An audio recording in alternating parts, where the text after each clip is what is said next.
ଯଦି ଆପଣ ସାରା ଜୀବନ ଖୁସିରେ ରହିବାକୁ ଚାହୁଁଛନ୍ତି ତେବେ ଆପଣଙ୍କ ପାଖରେ ଯାହା ନାହିଁ ସେଥିପାଇଁ ବୃଥା ଚିନ୍ତା କରିବା ଛାଡ଼ି ଦିଅନ୍ତୁ। କାରଣ ଈଶ୍ୱର ସମସ୍ତଙ୍କୁ ସବୁ କିଛି ଦେଇନଥାନ୍ତି। ତେଣୁ ଆପଣଙ୍କ ପାଖେ ଯାହା ଅଛି ତାକୁ ନେଇ ଆଗକୁ ବଢ଼ନ୍ତୁ ଆଉ ଖୁସିରେ ରୁହନ୍ତୁ। କିଛି ନୀତିଶିକ୍ଷା। ଜ୍ଞାନକୁ ବିତରଣ କଲେ ଜ୍ଞାନର ମୂଲ୍ୟ ବଢ଼େ। ଅନୁତାପ କଲେ ପାପ କ୍ଷୟ ହୁଏ। କାହାରି ଆନ୍ତରିକ ଉଦ୍ୟମ କେବେ ବିଫଳ ହୁଏ ନାହିଁ। କିଛି ଭୁଲ ତ୍ରୁଟି ହୋଇଯାଇଛି ବୋଲି ଭାଙ୍ଗି ପଡ଼ନ୍ତୁ ନାହିଁ, ବରଂ ସେସବୁର ପୁନରାବୃତ୍ତି ନ ହେବା ପାଇଁ ସତର୍କ ରୁହନ୍ତୁ। ମଣିଷ ଅଭିମାନ ପରିତ୍ୟାଗ କଲେ ସମସ୍ତଙ୍କର ପ୍ରିୟ ହୁଏ। କ୍ରୋଧ ପରିତ୍ୟାଗ କଲେ ଶୋକ କରିବାକୁ ପଡ଼େ ନାହିଁ। କାମନା ପରିତ୍ୟାଗ କଲେ ଅର୍ଥବାନ ହୁଏ ଏବଂ ଲୋଭ ପରିତ୍ୟାଗ ଦ୍ୱାରା ମଣିଷ ପ୍ରକୃତ ସୁଖୀ ହୁଏ।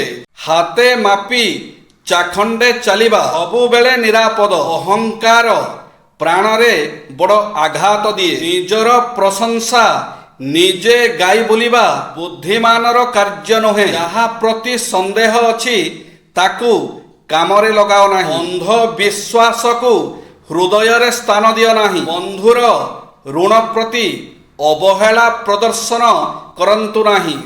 କ'ଣ କଲେ ଲୋକଙ୍କର ପ୍ରିୟ ହେବେ? ବିପଦ ବେଳେ ଠିଆ ହେବେ, ଦରକାର ବେଳେ ସାହାଯ୍ୟ କରିବେ। ବାଧିଲା ପରି କଥା କାହାକୁ କହିବେ ନାହିଁ। ଅଯଥାରେ କଳି କରିବେ ନାହିଁ। କଥା ଦେଇ କଥା ଭାଙ୍ଗିବେ ନାହିଁ। କାହାରି ଅନିଷ୍ଟ କରିବେ ନାହିଁ। ଲୋକଙ୍କର ଉପକାର ହେଲା ଭଳି କାର୍ଯ୍ୟ କରୁଥିବେ। ସବୁବେଳେ ନ୍ୟାୟ ବିଚାର ଦେଉଥିବେ। ମନକୁ ପାଇଲା ଭଳି କଥାଟି ମାନ କହୁଥିବେ। ଦାନ ଦେବାରେ କୁଣ୍ଠିତ ହେବେ ନାହିଁ। ଲୋକ ଚିହ୍ନି ଅର୍ଥ ଦେବେ, ଯେପରି ଅର୍ଥରୁ ଅନର୍ଥ ନ ଘଟେ। ନୀତି ଏବଂ ଆଦର୍ଶରୁ କେବେ ହେଲେ ଟଳିବେ ନାହିଁ। ନିଜର ବ୍ୟବହାର ଦ୍ୱାରା ସମସ୍ତଙ୍କୁ ନିଜର କରିବେ। ନିଜ ସ୍ୱାର୍ଥକୁ ପଛରେ ରଖି କାମ କରୁଥିବେ। ଭଲ କାର୍ଯ୍ୟ ପାଇଁ ଆଗଭର ହେବେ, ମନ୍ଦ କାର୍ଯ୍ୟକୁ ପଛାଉଥିବେ। କାହାକୁ ସମାଲୋଚନା କରିବେ ନାହିଁ। କାହାର ଦୋଷ ନ ଦେଖି ତାର ଭଲ ଗୁଣକୁ ପ୍ରଶଂସା କରିବେ। ଅର୍ଥ ନେବା ଦେବାରେ ଟିକନିକ ହିସାବ ରଖୁଥିବେ। ଅଯଥାରେ ସମସ୍ୟା ଭିତରକୁ ଟାଣି ହୋଇଯିବେ ନାହିଁ। ସୁଖୀ ଦାମ୍ପତ୍ୟ ଜୀବନ ପାଇଁ ଦାମ୍ପତ୍ୟ ଜୀବନ ଖୋଜି ବୁଲେ ପରସ୍ପରଠାରୁ ଆନ୍ତରିକତା ଓ ଗଭୀର ଭଲ ପାଇବା।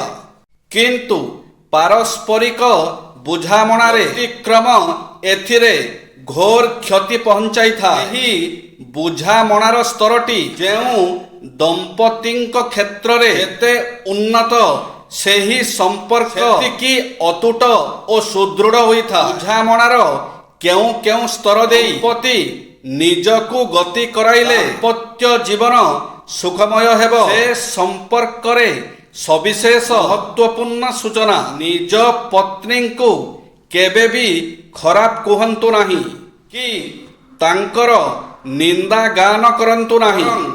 ଅନ୍ୟ ସମ୍ମୁଖରେ ତାଙ୍କର କିଛିଟା ପ୍ରଶଂସା କରନ୍ତୁ।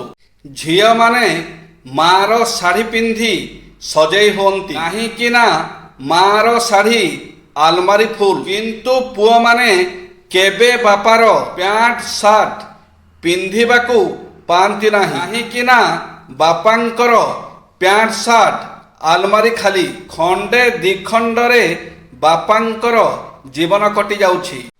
କିଛି ଜାଣିବା କଥା, ଭଗବତ ଭକ୍ତି ହିଁ ସମସ୍ତ ପାପ ଓ କାମନାକୁ ଧ୍ୱଂସ କରେ।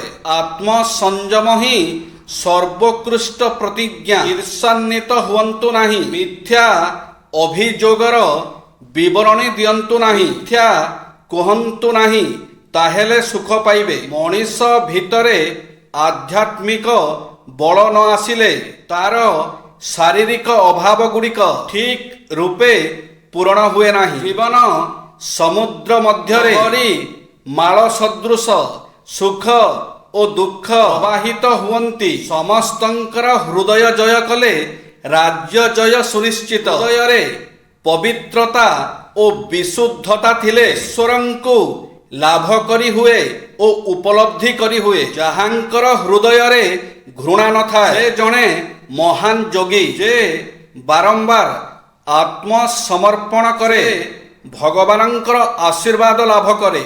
ଉତ୍ତମ ବ୍ୟବହାର ଶିକ୍ଷା ତଥା ଜ୍ଞାନର ମର୍ଯ୍ୟାଦାକୁ ବୃଦ୍ଧି କରେ। ପ୍ରତ୍ୟେକ ବିଷୟରେ ପୂର୍ଣ୍ଣତା ଲାଭ ପାଇଁ ଲକ୍ଷ୍ୟ ରଖନ୍ତୁ। ଯେତେବେଳେ ଧାର କରିବା ଆରମ୍ଭ ହୁଏ ସେତେବେଳେ ବନ୍ଧୁତ୍ୱ ନଷ୍ଟ ହୁଏ। ଜ୍ଞାନ ଦାନ ଭୋଜ୍ୟ ଓ ବସ୍ତ୍ର ଦାନ ଠାରୁ ଶ୍ରେଷ୍ଠ ଦାନ।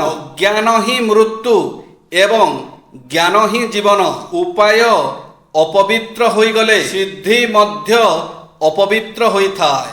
ଶ୍ରୀକୃଷ୍ଣଙ୍କ ବାଣୀ ଯାହା ହେଲା ଠିକ୍ ହେଲା, ଯାହା ହେଉଛି ଠିକ୍ ହେଉଛି, ଯାହା ହେବ ତାହା ଠିକ୍ ହେବ। ତୁମର କ'ଣ ଗଲା ଯେ ତୁମେ ମନ ଦୁଃଖ କରୁଛ? ତୁମେ କ'ଣ ଆଣିଥିଲ ଯେ ତାହା ତୁମେ ହଜାଇ ଦେଲ? ତୁମେ କ'ଣ ସୃଷ୍ଟି କରିଥିଲ ଯେ ନଷ୍ଟ ହୋଇଗଲା? ଯାହା ଆଜି ତୁମର ବୋଲି ଭାବୁଛ ତାହା କାଲି ଆଉ କାହାର ଥିଲା, ପରଦିନ ଆଉ କାହାର ହୋଇଯିବ। ପରିବର୍ତ୍ତନ ହେଉଛି ସଂସାରର ନିୟମ। ପ୍ରକୃତ ଭଲ ପାଇବା କ'ଣ? ଏକ ବାସ୍ତବିକ କାହାଣୀ। ଗୋଟିଏ ଝିଅ ଜଣେ ବୃଦ୍ଧଙ୍କୁ ପଚାରିଲା, ପ୍ରକୃତ ପ୍ରେମ ଅନେକଙ୍କ ଭାଗ୍ୟରେ କାହିଁକି ନଥାଏ? ଏଥିରେ ସତ୍ୟତା କ'ଣ? ବୃଦ୍ଧ ଜଣକ କହିଲେ, ଆରେ ମା, ଏ ଫୁଲ ବଗିଚାକୁ ଯାଅ ଏବଂ ସବୁଠାରୁ ସୁନ୍ଦର ଫୁଲଟିକୁ ତୋଳି କରି ଆଣ। ଝିଅଟି ପରଦିନ ଫେରି ଆସି କହିଲା, ମୁଁ ଅନେକ ଫୁଲ ଦେଖୁଥିଲି, ସେଥିରୁ ଗୋଟିଏ ଫୁଲ ସୁନ୍ଦର ଥିଲା, କିନ୍ତୁ ମୁଁ ଆଉ ଏକ ଭଲ ଫୁଲ ଖୋଜିବାରେ ଆଗକୁ ବଢ଼ିଲି, କିନ୍ତୁ ମୋତେ କୌଣସି ଫୁଲ ପସନ୍ଦ ଆସିଲା ନାହିଁ। ଯେତେବେଳେ ମୁଁ ସେଇ ଫୁଲ ପାଖକୁ ଫେରିଲି ସେତେବେଳେ ମୁଁ ଦେଖିଲି ଯେ ଅନ୍ୟ କେହି ସେଇ ପ୍ରଥମ ଫୁଲଟିକୁ ଭାଙ୍ଗି ନେଇଛନ୍ତି। ତାପରେ ବୃଦ୍ଧ ଜଣକ କହିଲେ, ଏହା ହେଉଛି ପ୍ରେମର ସତ୍ୟତା। ତୁମ ସାମ୍ନାରେ ଯାହା ଅଛି ତାହାର ମୂଲ୍ୟବୋଧ ହୁଏ ନାହିଁ ଏବଂ ଯେତେବେଳେ ତୁମେ ତା ପାଖକୁ ପୁଣି ଫେରି ଆସିବ ତାହା ମଧ୍ୟ ପାଇବ ନାହିଁ। ସେଥିପାଇଁ ଅନେକ ଲୋକଙ୍କୁ ପ୍ରକୃତ ପ୍ରେମର ଆଶୀର୍ବାଦ ମିଳିନଥାଏ। ମହାପୁରୁଷମାନେ କହିଯାଇଛନ୍ତି, ଅଜ୍ଞାନକୁ ନାଶ କରିବା ହିଁ ଜ୍ଞାନ ଅଟେ। ଅନ୍ଧକାରର ବିନାଶ ହେଉଛି ପ୍ରକାଶ। ହତ୍ୟା, ଲୁଣ୍ଠନ, ଋଣ ଆଦି କର୍ମର ପ୍ରାୟଶ୍ଚିତ ଅବଶ୍ୟ କରିବାକୁ ପଡ଼ିବ। ଏଥିରୁ କୌଣସି ପ୍ରକାର ମୁକ୍ତି ନାହିଁ। ତେବେ ଏହି ପରିସ୍ଥିତିରେ ଅନେକ ମଣିଷ ହଡ଼ବଡ଼େଇ ଯାଆନ୍ତି। ସେଥିପାଇଁ ଆଜିକାଲି ଅନେକ ମଣିଷ ଦେବାକୁ ଯେତିକି ବ୍ୟାକୁଳ ଦେବାକୁ ସେତିକି ନୁହନ୍ତି। ନିଜର ଭଲ ଗୁଣ କୁକର୍ମ ମାଧ୍ୟମରେ ପ୍ରକାଶ କରିବା ପରିବର୍ତ୍ତେ ବାଣୀରେ ପ୍ରକାଶ କରନ୍ତି। ମାତ୍ର ଯଦି ଆପଣ ଭଲ ମଣିଷ, ଏହା କେବଳ ଆପଣଙ୍କ କର୍ମ ଆଚରଣରୁ ପ୍ରକାଶିତ ହେବା କହିବା କି ଆବଶ୍ୟକ।